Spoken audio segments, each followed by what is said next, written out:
YouTubers, welcome back to Maxwell Starr's beer review. Guest tonight, Heist Almighty, gonna take a look at a beer that you brought back, or was it Scott that brought back for you? Honestly, I'm not really sure where we got this one anymore. Might have been fuzzy. I think it came from Premier, not really sure. Actually, I think this came from an NSLC, some of the specialty NSLCs around Halifax area. Might have, actually. Because I think you got this one at the same time as the St. Ambrose IPA. Possibly, Possibly. yes. But either way, this came from one of the specialty NSLCs around around Halifax, Nova Scotia. I don't think they have it anymore. This one is Maredsous Abbey Tripel 10 degree. So Been in the cellar for the winter. yep, spent the cellar in the window. It's a massive 10% ABV beer. Ooh. It says high fermentation Abbey beer brewed in accordance with the Benedictine tradition of the community of Maredsous Abbey. The beer is re-fermented in the bottle during the 2-month aging period. It's been aged even longer here. Maredsous Tripel should be ideally served at a temperature of 6 to 10 degrees. Contains barley malt. Oh shit. It says water, barley malt, hops, sugar, and yeast. So your standard bottle re-fermentation beer. Yep. So Abbey triple style, 10 degree. I imagine the 10 degree means that it's got 10% alcohol. Right? There's probably a little bit. I'm not really sure what the European degree system actually means. Yeah. Like I know what it means for for like the Scotch beers. Yeah. You're gonna drink right out of the bottle. I'm gonna have it out of a nice glass here. It's the porch, so I'm not being fancy. Yeah. Actually, gotta get to the Twamons at some point. Anyway, yeah, there you go. That'll do. Yep. Wow. That looks a lot like the last beer we just had, that Lagunitas IPA. It's a little more copper, sort of. Yeah, it's more copper and it's clearer. I mean, that's actually quite. The bubbles are bigger. It's foamier. That's actually clearer and darker for a triple style, at least for what I used to. But look at that big, nice head on it. Maybe all the businesses at the bottom. Can't see it. But excuse me. Still got the IPA burps. Looks nice. Swirl it around there. It's got a really spongy looking head where it's not like that sponge toffee kind of, or like creamy. Yeah. It looks more larger bubbles, but at least they're staying. And look at there's a little bit of oil around the sides too. You can see like an oil layer. Lots of flavorful oils in that thing. Smells pretty good. And look at that. I can kick up a lot more head. That's just making things worse. Look, I got more head than beer now. Maybe you should stop doing that. Yeah. So giving it a sniff. It's almost like bready and slightly meaty almost. I'm getting kind of a light fruit and like a bread yeast. Yeah, it does definitely smells like bread yeast and a little bit of like white grape or something. Yeah. I'd say that's probably where we're going with this. White grape, maybe a hint of some kind of red fruit, like dragon fruit or something. Maybe a little raisin. Yes, a little raisin. That's what I'm thinking. Red grape.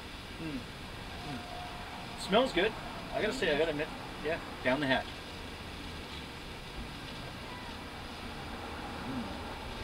Okay, that's nice. Wow, it's really fizzy and dry.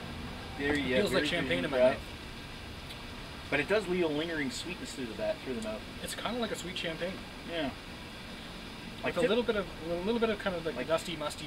Yeah, typically a dry beer means that all the sugar has been consumed into it. I don't think it has. But it's not dry in that sense. It's dry in the sense that it dries your mouth out. Yeah. There's still some sweetness left. A little slow, like it's got this subtle but faint earthiness to the back that kind of lingers a bit, along with that yeasty dryness in the back. Yeah. And if it were not for the yeastiness and the earthiness, I would swear I was drinking champagne. Especially because the way the bubbles it's like pop rocks. It's not quite as champagne as that Fleury. Not quite. The one we had last time. It's getting there. Yeah, it's a little bit more sugary. It's not very spicy so much. I mean, there's a little bit of like coriander and clove in there, but not a lot. Hardly any. There's a little bit, almost like a bit of like a what do you call it? Allspice or peppery. A little peppery. Maybe. Tads. It's just a little. Hints. You can tell there's like a little bit of spice tingling at the back of the mouth, but not much. And you know what? That's actually not bad, but it's almost as plain as the Conic Chauvin trap triple, which is still good. That one was still a good beer. I kind of like it. Yeah. This avoids a lot of the Belgian things that I hate. Like what? Like coriander. Well, yeah, I suppose there's not a huge amount of spice. Not being sweet enough. There's a bee. You got ants on you or something. Thank you, sir. Can you do something about that bee buzzing around? Anyway. No, we're just going to let the bee go. Anyway, you want to sit down? Sure. Sure. Well, you are sitting down. Take a minute. pause and Now reflect there's on, 2 bees. on the bees that are swarming us. Alright, cut. Crazy.